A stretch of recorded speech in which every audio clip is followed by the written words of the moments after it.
So what I want to go over today is the power system that I'm creating for my refrigerator, because it has to be a different system than what I've created for cooking. And the reason is in my previous video when I showed you how I set up the inverter and was able to plug things into it like the toaster oven or the burner or my Instant Pot, that is provides up to 1,000 watts. So you don't want to run it when the car's off. You need to only run it when the engine is on or the car's on, so that it doesn't drain the battery and then leave you without your ability to start your car.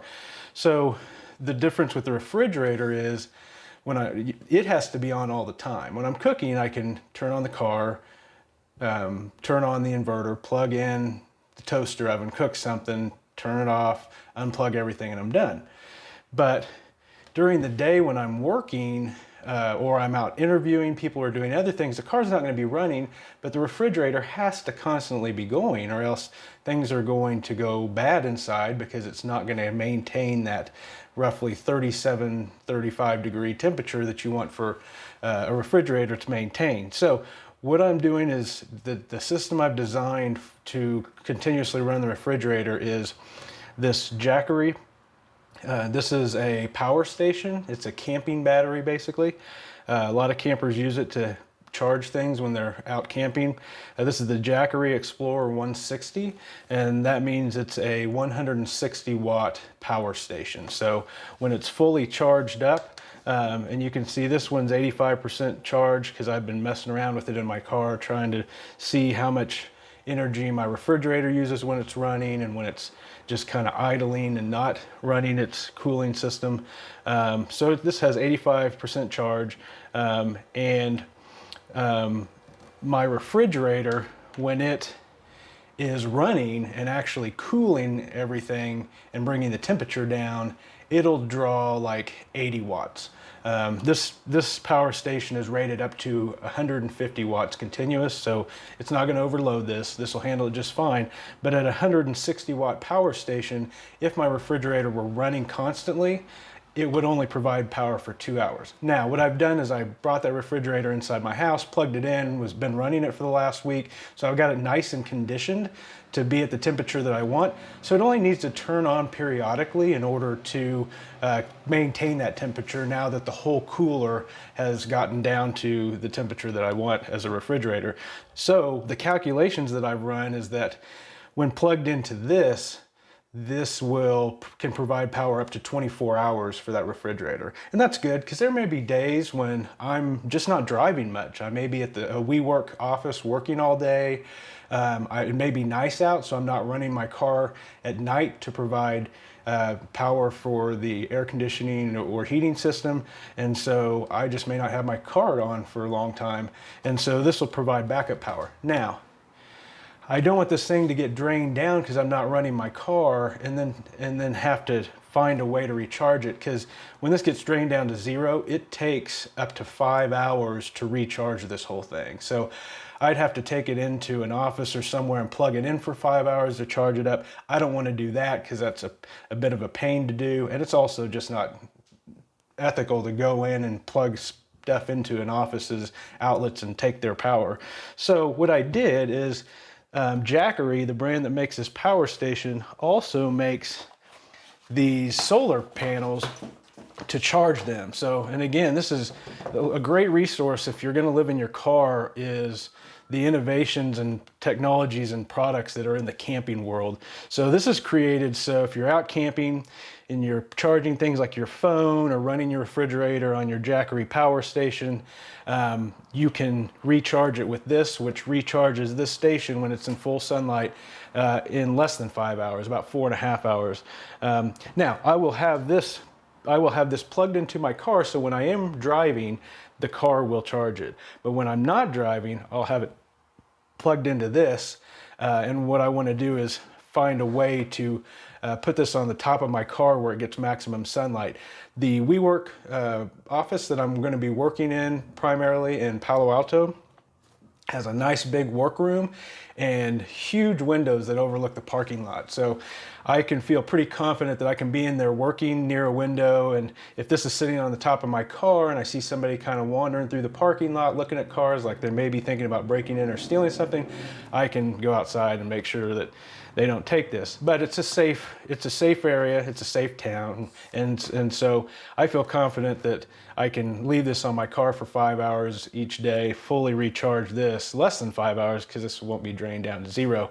But I want to make a few modifications because first of all, if I just set this on the roof of my car, it's not going to lay flat because there's some stuff here on the back that we'll get into here in a minute. And these are really going to draw the eye's attention to my car because they're bright orange. And so the first thing that I want to do is I want to take these off. These are reinforcements for the handles, and they actually have magnets in them so that this closes together.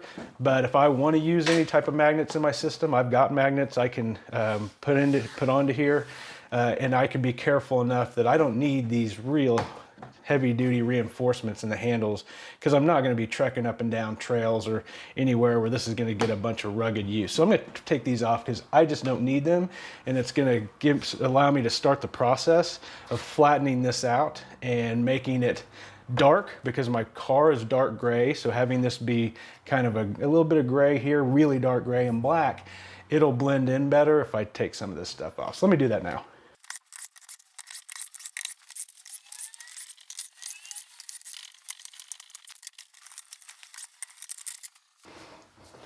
Okay, so I got those off, and that looks good. Everything's dark now except for these white lines, which isn't a big deal, but I don't have the glaring orange on it anymore. So this is gonna be a little easier to overlook when it's sitting on the top of my car without these pieces on it. Now, I understand that doing this to any product most likely voids the warranty, but I'm okay with that because if I make some modifications to this, this is really going to work better for my needs and be much more useful to me than in its original state. But understand, you start modifying things, especially electronics that have warranties, you're going to risk voiding that warranty. So let's look at the back here. And so here on the back, the issues that I've got are these are stands, so you can stand this up when you're camping out in the wilderness and you can aim it at the sun.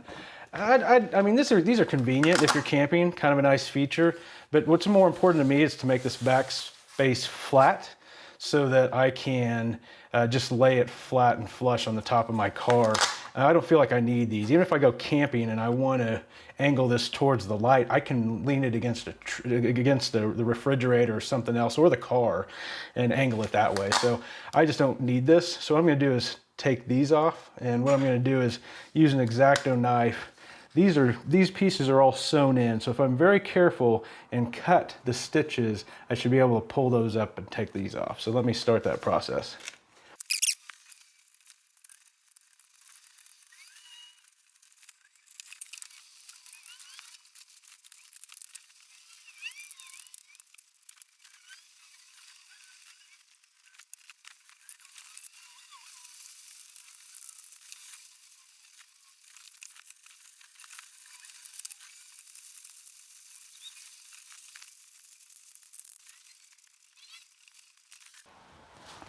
Okay, so I got those off. This is going to be a little bit, it's going to be a little bit different. It's going to be a little more tricky because it actually has this inside.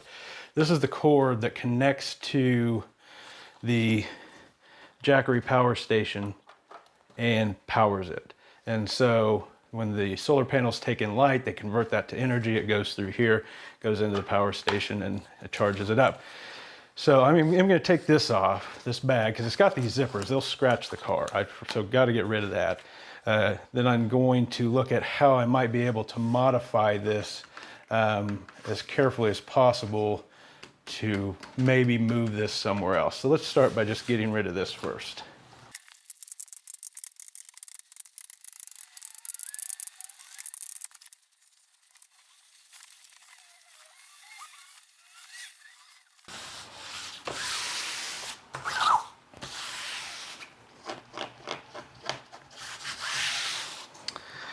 Okay, now we've got a flat surface except for this one piece.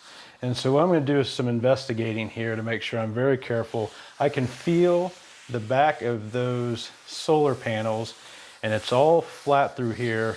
It's just the back of the panels, that's it.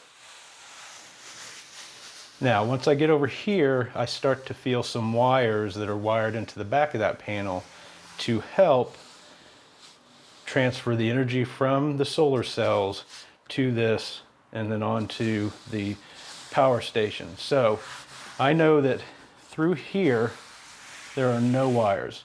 It's all up and through here and up and through here. And I can feel these wires converging to this right up through here. So what I want to do, and this is risky, but I really believe that I can feel this thing is loose. I think I can reposition this if I get it off of here. So what I'm going to do, because I do not see any way to pop this off.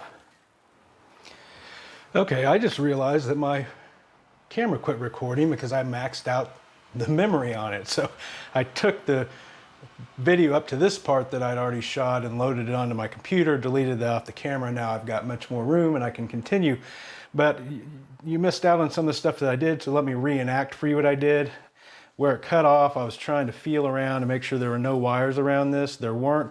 I could feel a little ledge underneath here, like a little plastic piece flaring out with no wires on it. So I took my X-Acto and I cut around carefully and pulled this out, and that's the main component, and it's attached to 2 wires. So what I did is I cut this back a little bit and then cut this all the way over so I could lift this up and see what was going on underneath before I started pulling and tugging on anything. One thing there was is the wire that goes this way had a piece of tape on it, so I reached in there and peeled the tape off. This one didn't, but now what I'm able to do is move this off to the side and make sure these wires are in good places back here. And now finally get to a point where, let me flatten these wires out.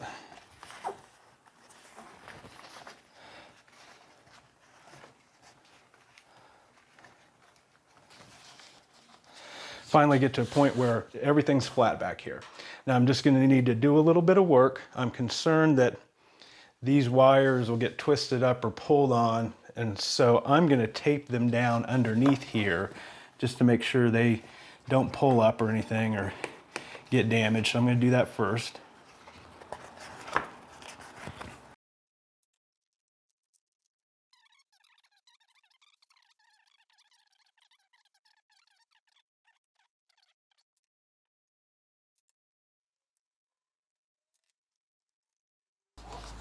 That should hold those in place. Okay, so now let's see what we've got going on the other side now that we've made that modification. Be careful to hold this for now. Flip this over.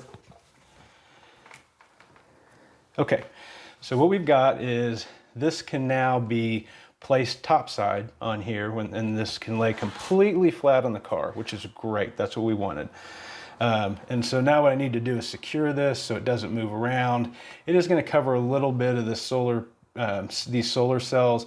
That's not going to affect this much at all, so I'm not worried about that, because I just don't want to move it any further because the wires are as far as they can reach at this point. So go back to the other side and finish taping that back up there, and then we'll come back over and secure this a little better.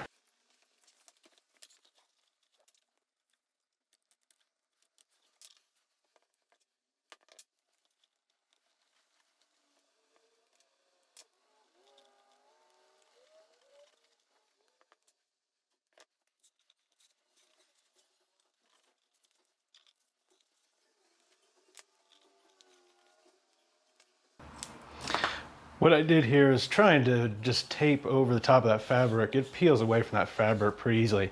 This back of this board of the solar panel is great to stick to with this electrical tape. It sticks really well. I just realized I had another technical issue with my camera, and so this is a long video shoot, and I've got a new gimbal that my camera sits on, and the way I've connected them is I'm still experimenting with it. So anyway, what I did is I finished taping this up, and one thing I want to say is I think I could have just cut this fabric all out because the back of the solar panel board seems to be well sealed up, but this fabric provides an extra layer of protection of that solar panel and the wires.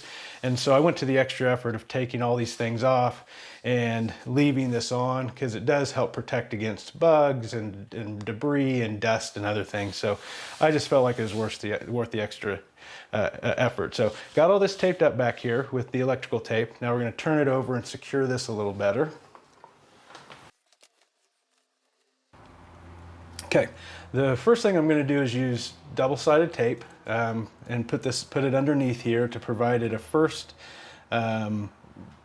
level of adhesion to the board.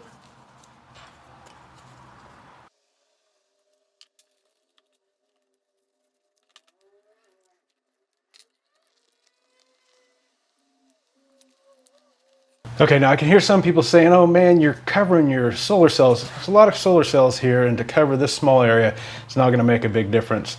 And this is going to work out so much better for the use that I have. And so that's on there good.